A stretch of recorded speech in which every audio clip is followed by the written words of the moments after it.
Bem, pessoal, hoje nós vamos estar conversando um pouquinho a respeito da criação de classes em Java, tá bom? E antes de iniciarmos a codificação propriamente dito, é importante que nós compreendamos o conceito de classes dentro da programação orientada a objetos, tá? Como já é do conhecimento de vocês, a programação orientada a objetos, ela é uma estratégia de programação que visa abstrair informações do mundo real e passá-la para a computação. É bastante usada para desenvolvimento de sistemas e gerência de software, justamente por causa dessa facilidade que ela tem de trabalhar com entidades, com objetos, com classes, que são outros conceitos que a gente pode ver mais tarde, tá bom?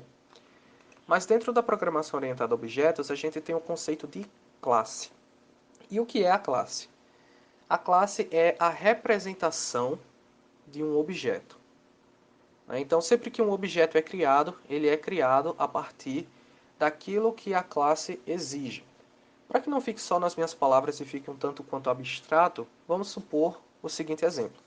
Imaginemos que você está desenvolvendo um sistema computacional, em que ele visa gerenciar recursos e informações de uma instituição acadêmica. Então, para isso você vai ter que criar um software que faça cadastro de alunos, registre todos os professores, todos os demais funcionários, coordenadores, diretores, enfim, disciplinas.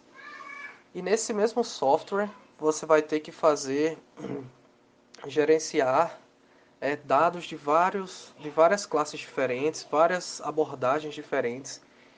E para desenvolver esse sistema, você tem que criar uma classe para cada entidade. Então, vai ter uma classe para representar o aluno, uma classe para representar o professor, uma classe para representar as disciplinas, uma classe para representar outras necessidades que podem surgir no seu sistema, tá bom?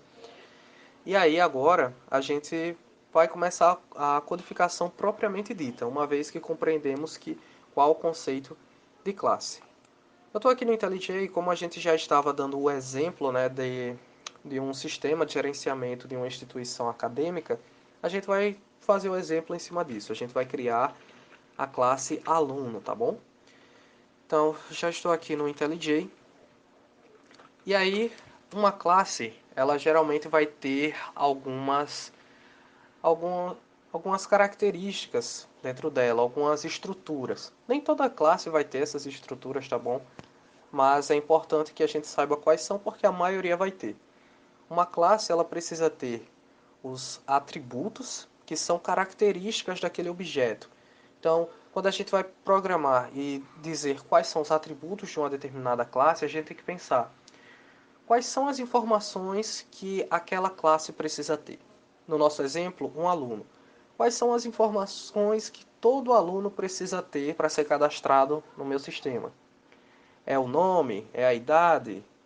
É o CPF? É a matrícula? Quais são as informações, quais as características que todo aluno do meu sistema precisa ter? Então, pensando nisso, que a gente vai agora criar os nossos atributos dessa classe, tá bom? Antes de mais nada, a gente precisa começar dizendo qual tipo do atributo, se ele é privado, se ele é público, se ele tem outro tipo, né, de visibilidade. Mas no nosso caso, a gente vai criar os nossos objetos privados mesmo por conferência, assim, né, por conveniência, certo? Então aqui o nosso atributo ele é privado e a gente vai agora, após dizer o tipo de visibilidade dele, que não é obrigatório, tá? Mas é interessante. Para a visibilidade do código, a gente vai dizer qual o tipo do nosso atributo. No caso, a gente vai criar o atributo nome, que vai ser uma string. Agora, um atributo idade, que vai ser um inteiro. E o atributo que vai ser também inteiro, que vai ser a matrícula, né? O ID matrícula. Então, a gente criou aqui todas as características da nossa classe aluno. Né? Todo aluno do meu sistema precisa ter essas três informações: nome, idade e o ID de matrícula, tá bom? Agora, a gente vai criar o nosso método construtor. O que é um método e o que é o método construtor? O método ele é um comportamento que o objeto vai ter dentro da nossa classe. Isso daí é algo que a gente vai ver mais a fundo já já, mas a gente vai criar agora o nosso método construtor, que ele serve para inicializar aqui para criar um objeto dessa classe. Então vamos lá. A classe é a classe aluno. A classe representa uma espécie de grupo, o grupo dos alunos. E aí a gente tem os objetos que seriam cada aluno individualmente. Então tem o aluno fulano, que é um objeto, o aluno ciclano, que é um segundo objeto, o aluno beltrano, que é um terceiro objeto. E aí sim, cada aluno vai ter o seu próprio nome, sua idade, sua matrícula, únicos, né? Nome e idade único nem tanto, mas o ID da matrícula aqui seria único, cada objeto diferente, tá? Então aqui a gente vai criar o nosso construtor. A gente, por convenção, a gente diz que ele é público, mas às vezes vai precisar ser privado, dependendo do projeto que você está envolvido. O nome do construtor tem que ser o nome da classe, certo? Abre os parênteses e aqui dentro dos parênteses, como todo método, a gente passa os parâmetros que ele possui. A gente só não faz isso quando o método não tem parâmetros, mas não é o caso. Então a gente passa os parâmetros dizendo o tipo e que parâmetro é esse. Então, tipo nome, string e o nome, né? O nome do parâmetro vai ser nome. Tá aqui, int idade, int id matrícula. São os parâmetros que a gente vai passar. Então, todo aluno que a gente for criar no sistema precisa ter essas três informações. E para a gente inicializar eles, a gente usa a palavra this. Para informar que o quê?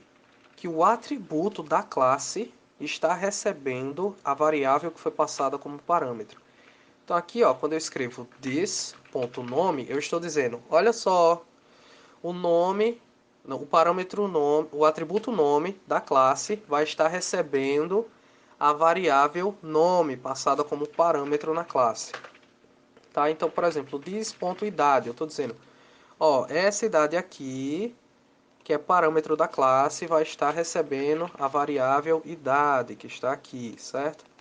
E assim por diante. This.id matrícula, que é o atributo da classe, vai estar recebendo a variável que eu chamei de id matrícula. Poderia ter chamado de outras coisas, mas para não complicar a vida da gente, certo?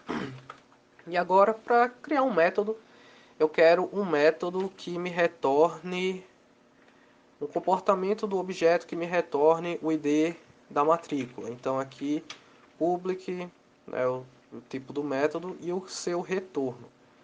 Aí eu vou ver qual é o retorno de matrícula. É o inteiro. Então, tipo do retorno e aí o nome do método. Que aí, quando a gente vai pegar uma informação, a gente chama geralmente de get, tá bom? Então, get id matrícula, por exemplo. Id matrícula. E aí a gente vai e faz aqui return this.id matrícula e tudo certo, tá? Se, por exemplo, eu quero um método também que possa adicionar a quantidade de disciplinas, a gente vai podendo adicionar ao longo do tempo, certo? E aí são vários métodos. Agora a gente vem aqui para um testezinho rápido, onde a gente vai criar o nosso primeiro objeto. Então ele vai ser guardado em uma variável do tipo aluno. A variável vai se chamar aluno1. Para criar a gente vai usar a nomenclatura que a gente usa para praticamente qualquer variável, né? New, e aí o tipo do objeto, e a gente passa os parâmetros, ó. Então, o primeiro parâmetro é o nome, vai ser Carlos. O segundo parâmetro é a idade, 19. E a matrícula 001, por exemplo. Criei o meu objeto. Então, para você ver se o seu objeto foi criado realmente, você pode pedir para que seja printado o endereço de memória desse objeto, que aí na saída do sistema vai mostrar. Agora eu quero usar o método getIdMatrícula. Então eu boto o ponto, digito o nome do método e aqui, ó, eu posso até passar para dentro de um systemout.println para ser exibido na minha tela, tá?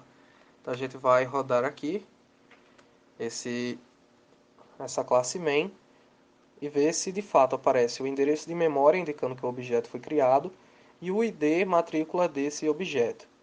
Olha só, aqui org.example.aluno, arroba e um monte de coisa, é o endereço de memória indicando que foi criado e o ID da matrícula, que aqui a gente passou como 001, mas lembrando que como é um inteiro, ele retirou os zeros à esquerda, tá?